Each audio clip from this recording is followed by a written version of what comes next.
my strength and my Redeemer. Amen. I didn't even realize I turned my mic off. Okay. Well, good morning.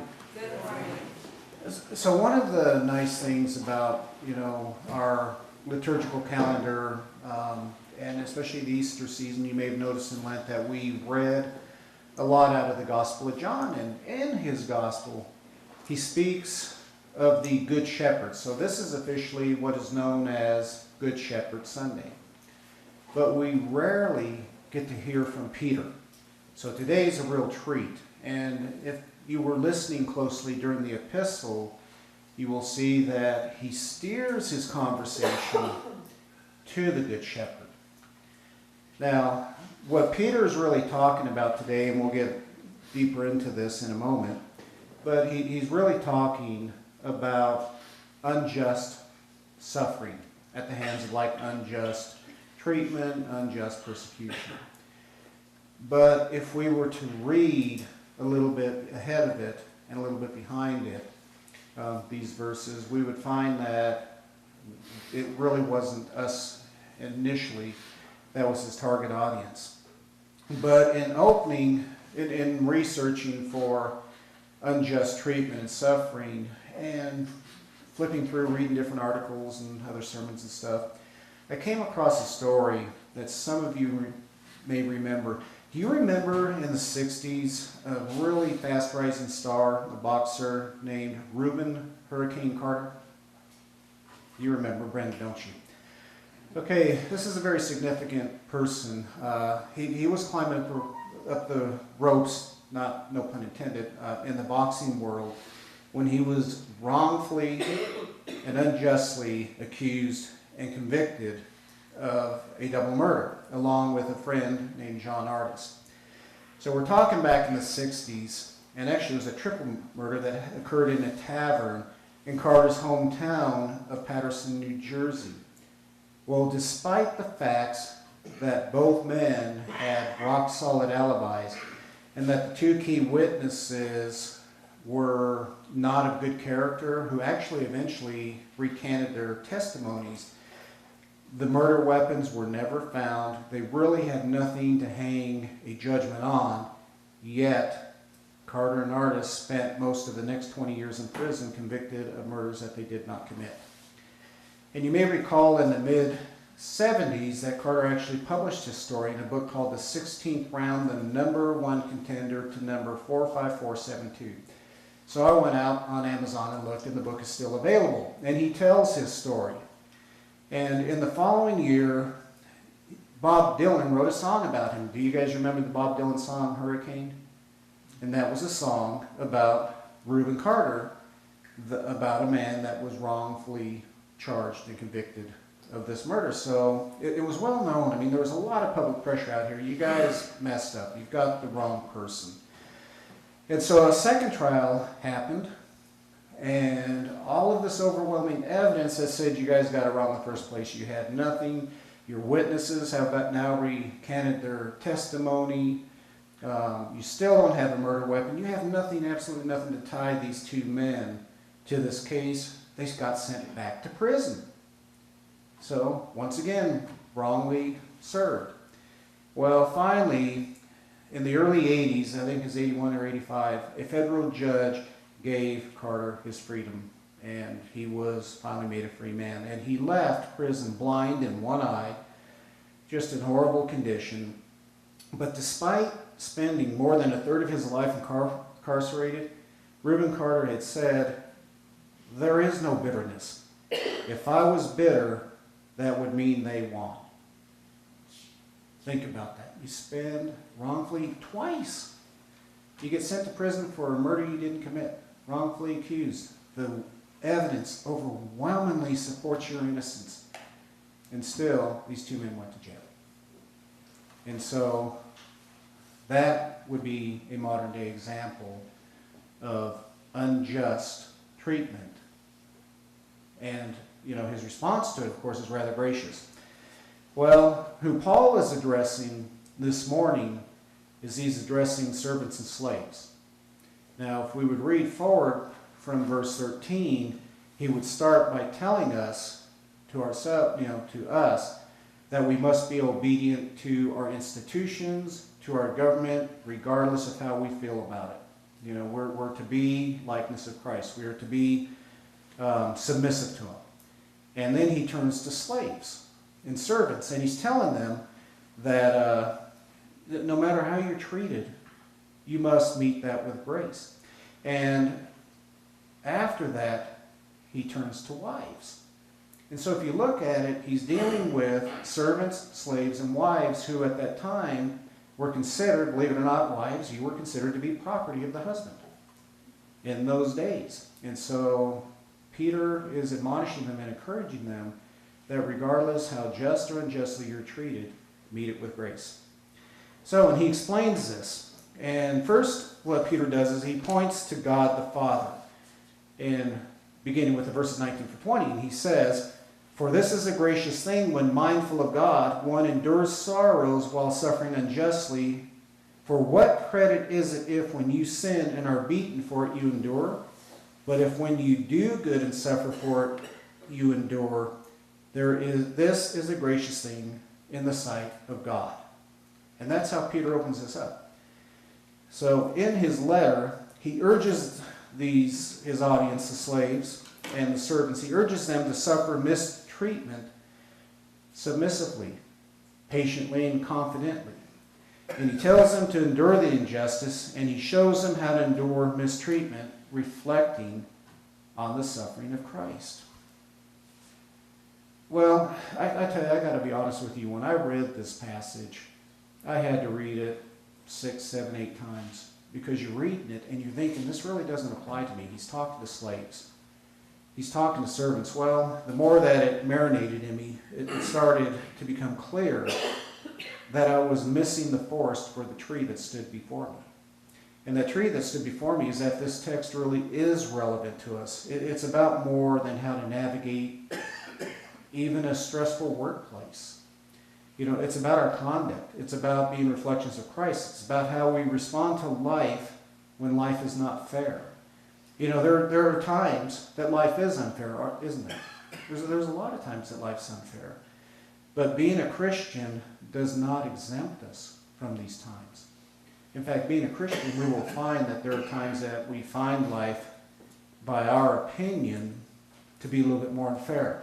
And I had mentioned, just a minute ago that it's more than just about a stressful workplace. But some of these things that I saw in the workplace, I remember as a student in nursing through LCCC, and this nurse, Sean, and I, we got assigned to the ICU at the VA Medical Center.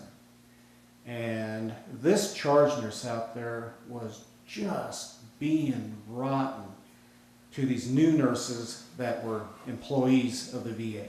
Just being mean. And finally, Sean looks at the charge nurse and he goes, "Why are you treating your nurses this way?" "Well, that's how I was treated when I was a fledgling." He goes, "Why are you eating your young?" "Well, that's how we teach them. We teach them. You be mean to them at first, and you're hard on them, and that's how they learn, and you teach them." And Sean says, "Have you ever thought about mentoring them? Maybe being encouraging them, maybe show them what they're doing right?" "Well, that isn't how I was brought up." And he finally looked at her and he says, "Yeah, but you could be the one that changes that. You could be the one that makes the difference." He says, "I think you should consider mentoring your young, not berating them or eating them." And I thought, wow, that was profound. Now, Sean had been in the Air Force, so I'm sure he had gotten a lot of leadership training and stuff like that spoke to that. But that's true in a lot of cases. Nurses can be terribly hard on nurses. They're the sweetest. They can be angels to you at the bedside, but when you see nurses with other nurses, they can be some of the hardest people on each other. And it's sad because the primary reason is, well, this was how I was brought through the ranks. And it doesn't end at nursing. It ends, it happens in a lot of careers. And no, the new nurses don't deserve that, nor does any new fledgling deserve that type of treatment. But that would be an example. And so Paul turns into verse 21 from talking about the Father, and he starts talking about Christ, and he says, "For to this you have been called, because Christ also suffered for you, leaving you an example, so that you may follow in his steps, suffering because Christ has suffered. And this brings me back to when I was a nurse at hospice, because one of the things that the church had taught through many years was that if Christ suffered, then we have to suffer. That's how we get grace in the eyes of the Father. And I had this patient, and she was part of the Catholic Church here in town, and she had firmly believed this, and we kept trying to tell her she wouldn't take pain meds, and she had such a large mass on her chest from her cancer. She was just in excruciating pain, and I have to avoid medicine because I can't. She wouldn't let herself believe that she could go to heaven unless she suffered, because Christ suffered. Well, the one thing that the Catholic Church in Cheyenne does well is they have a wonderful hospice ministry. And when I started at Davis Hospice Center, it was in the hands of the deacons. And just over the course of a couple of years, their priest took over the hospice ministry, and what a difference it made. Deacons, you're always a deacon. You have an extremely important role. But just having the presence of the priest made so much of a difference. And so I believe it was Father Tom from just over the hill here, right? He came up and he shared with her. He said, honey, he says, you don't have to suffer. Christ suffered for you. And he showed her the truth. And where this poor woman had become so indebted to that belief, I don't know, but just the words of this very wonderful priestly man, this priest, he calmed her. And you know, she took her medications and we got her pain under control, and she was finally able to come to peace and let go and go home. And so it amazed me. It was an example that a lot of people cannot let go and accept the invite to be with Jesus in heaven while they're in pain. And this woman was not only in physical pain, she was in emotional pain. But this is some of the verses that get taken out of context. We talk about verses that get taken out of context in Scripture all the time, and this is one of them. For this to you have been called, because Christ also suffered for you, leaving you an example so that you may follow in his steps. Well, what that means is that he's shown us how to handle the meanness of other people, the unjust treatment of other people towards us. So you see, in his case, in the case of Christ, he was innocent before he suffered. Christ was an innocent man. And you'll notice in his example to us, he was submissive when he suffered. And you know, Peter could vouch for that. You know, Peter could say, I can personally vouch for you that Christ was submissive to the maltreatment, the mistreatment of other man, because he lived with them for 3 years. He was a disciple of his. You know, he followed him. And, you know, he tells us, you know, that Christ committed no sin. And we know this is true because, you know, even God says in Matthew, this is my beloved Son with whom I am well pleased. We know that Christ was sinless. Christ is also God. You know, Christ was incapable of sinning. And yet, look at how he was treated. And the other thing that Peter leads to, not only was he innocent, there was no deceit found in his mouth. And Peter tells us this. Never was deceit found in the mouth of Christ. He committed no sin in conduct or speech. You know, I don't know about you, but when somebody says something just rotten or mean to me or about someone I love, don't you just get your hackles up? Don't, you know, the hairs on your neck stand up, and you're just about ready to just give them a piece of your mind. You're going to make them pay. And by God, you're going to hold them accountable, and you're going to tell them off, and you're going to cut them down to they're about that low, and you're going to say a lot of really rotten things. You may even go to blows with that person. But then you look back, and is that how Christ handled it? You know, he did get angry, I will say, at the temple when they were desecrating his Father's house. But you didn't see Christ ever saying something that was just demoralizing and unhuman.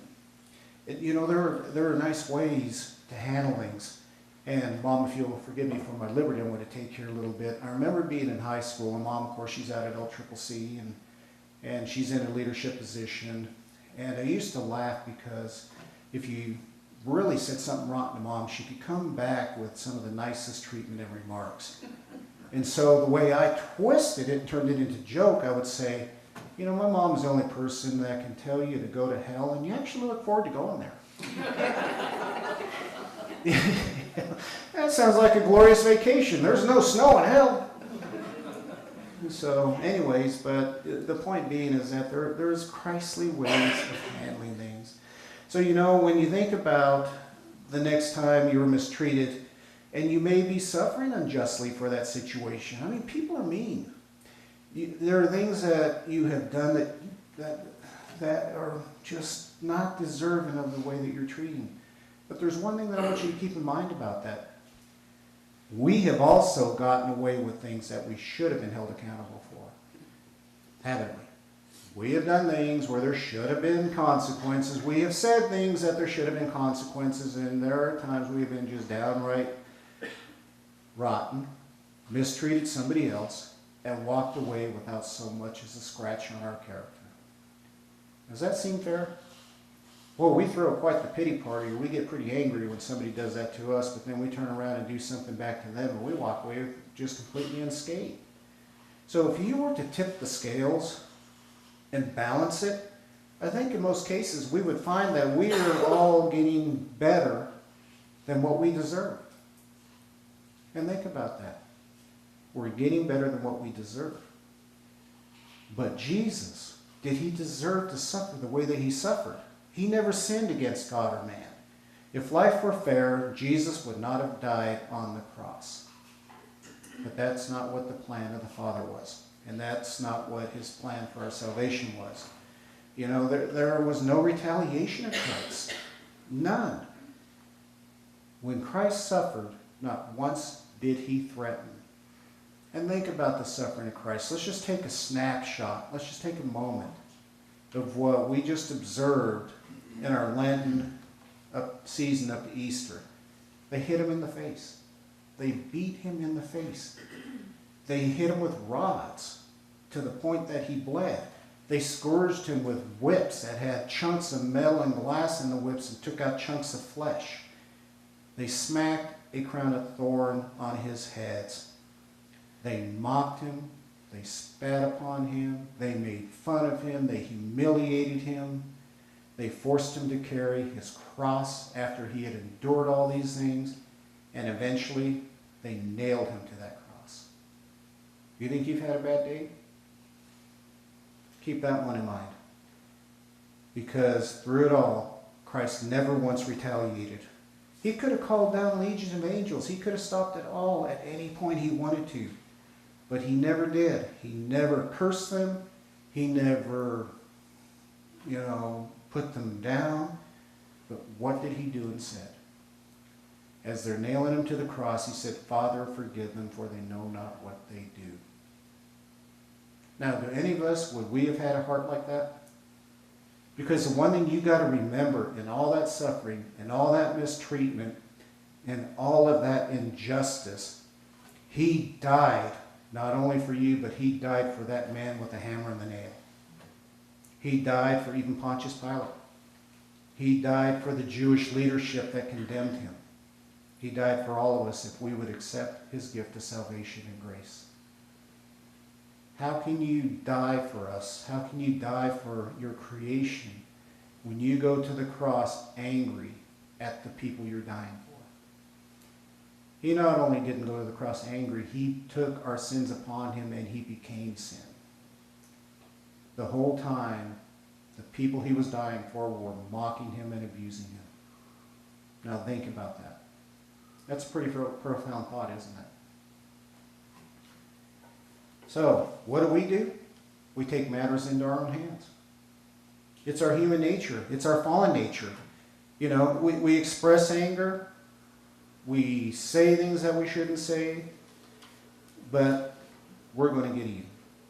And really, when it comes right down to anger, when it comes down to our behaviors, you've got three choices in how you can handle it. You can express that anger, you can suppress that anger, or you can give it up to God and let God be God.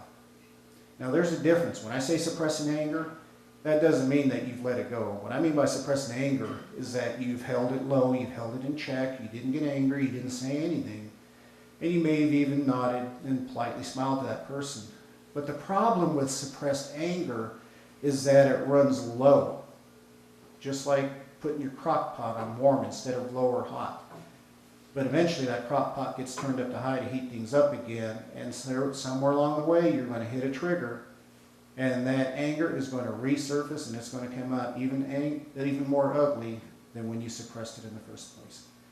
So I'd say choice 1 and choice 2 are not options. Choice 3 is the only option. When you have been unjustly treated, when you have been just, even if it just hurts right to your very heart and soul, you give it over to God and you let go, let God. That's the only way to handle it. That's the only way you're going to survive in this world. So, and why not? Because Christ's suffering from us is redemptive. Christ's suffering for us showed us a way to handle these situations. You know, Christ wasn't a martyr. Some people look at Christ, well, he was a martyr. He wasn't a martyr. He's a mediator.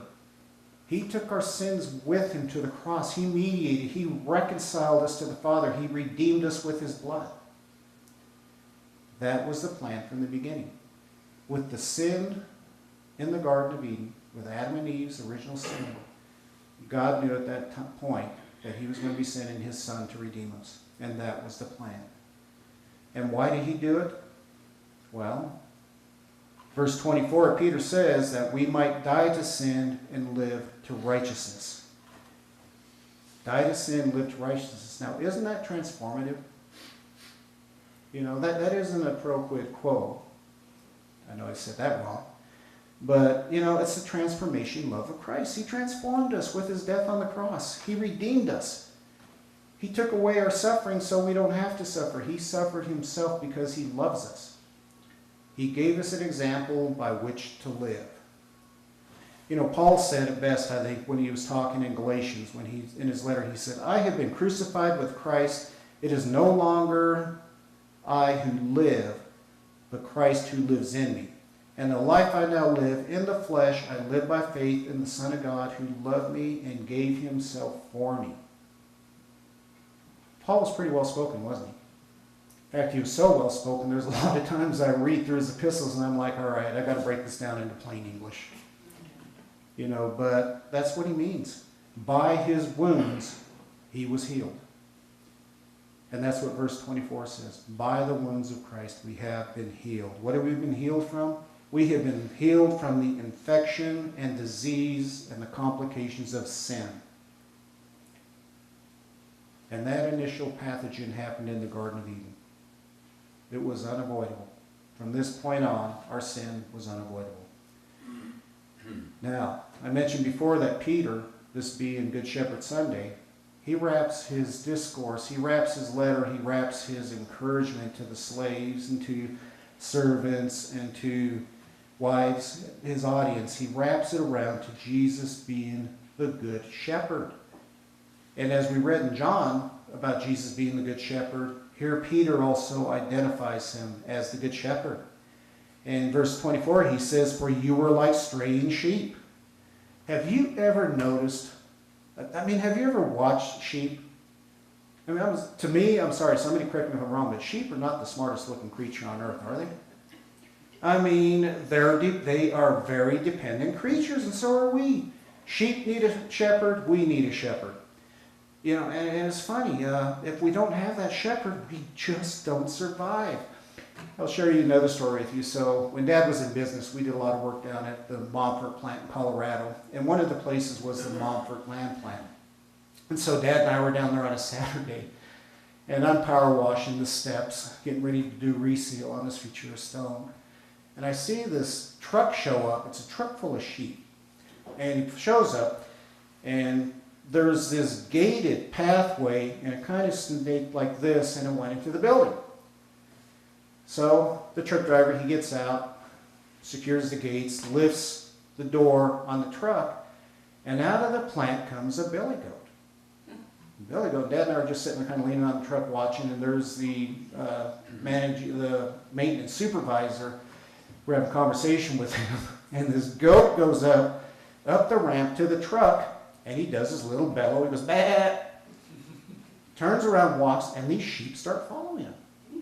So you've got this billy goat leading all these sheep, and there's this long line of sheep, and he goes into the building, and Dad says, well, what do they do once they get in the building? And the guy goes, oh, he says that goat will peel off. And that gate's closed, and those lambs will keep going to the kill floor. What? You lead the sheep in by a billy goat? Yeah, that's what it is. He says, those sheep will follow, and he peels off, and they go onto the kill floor. And I looked at him, and I said, well, what happens if that billy goat doesn't take him to the kill floor? He goes, he winds up on the kill floor too. So, anyways, my point being is that that's sheep. It's not even another sheep leading them, it's a goat. And so, look at the analogy of, look at that metaphor. How many times we as people are led astray by a billy goat? You fill in the picture of the billy goat however you best do. But it's an inevitable result of our nature. Sheep need a shepherd. We need a shepherd. Is there any man out there that's our shepherd? Or is Jesus Christ your shepherd? And that's what Peter's saying to him. Right now he wraps it around. Peter is saying to all of us, you're going to be mistreated, people. It's inevitable. It's human nature. You're fallen. People are mean to people. You may even be like Reuben Carter and go to jail for a very long time, even though the evidence is overwhelmingly in your favor. But what Peter is saying is that if you handle this with grace, then you will be pleasing God. Now, why would you want to handle it with grace? Well, because if you are just as miserable as the miserable people that put you behind, it's just like Reuben Carter said. If I would have been, if I hadn't handled this with grace, they would have won. And that's what you do when you turn around and you take matters in your own hands and you retaliate and you speak out against those people or that person and you speak out against the system and you get angry and you launch some fiery arrows yourself, they win. Satan wins. But when you handle it with grace as Christ handled it, then Jesus wins, who is the shepherd of our souls. God the Father, God